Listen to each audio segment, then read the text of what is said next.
All right, what's up guys? We're about to go catch up our reticulated python here at Zoo Atlanta today.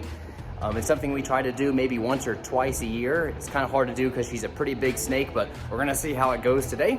The fun part is measuring her, and there's a couple of different ways that you can measure a snake. All right, so there's no such thing as a consistent, accurate length measurement on a snake. And the reason for that is because they have a whole bunch of vertebrae, and those vertebrae can compress or distance themselves based on the muscle movements of the snake. So if the snake is trying to move and get away, those vertebrae might be more spread apart, but if the snake is more relaxed, then the vertebrae might be really close together, and so there could be a pretty big difference in the length of snakes because of that. About 5 of us went into her habitat, caught her up, and put her in a Rubbermaid bin. And as you can see, she puts up a little bit of a fight, but she doesn't even open her mouth to try to bite us. She's a real sweetheart, you know?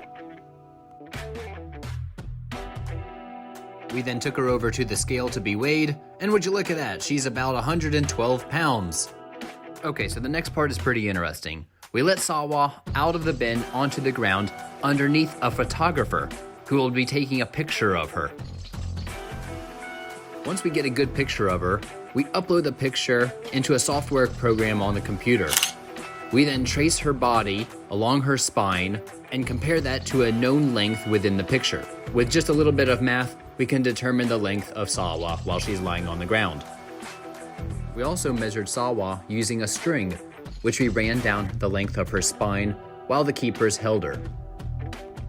All right, great success. That went pretty well. The rope measurement, the string measurement, she comes out to about 18.5 feet. And then using our image software, she comes out to about 17.5 feet. But like I was saying earlier, the length on a snake can increase and decrease based on those vertebrae. So when she's sitting still, she's a little bit shorter than she is when she is stretched out in our arms.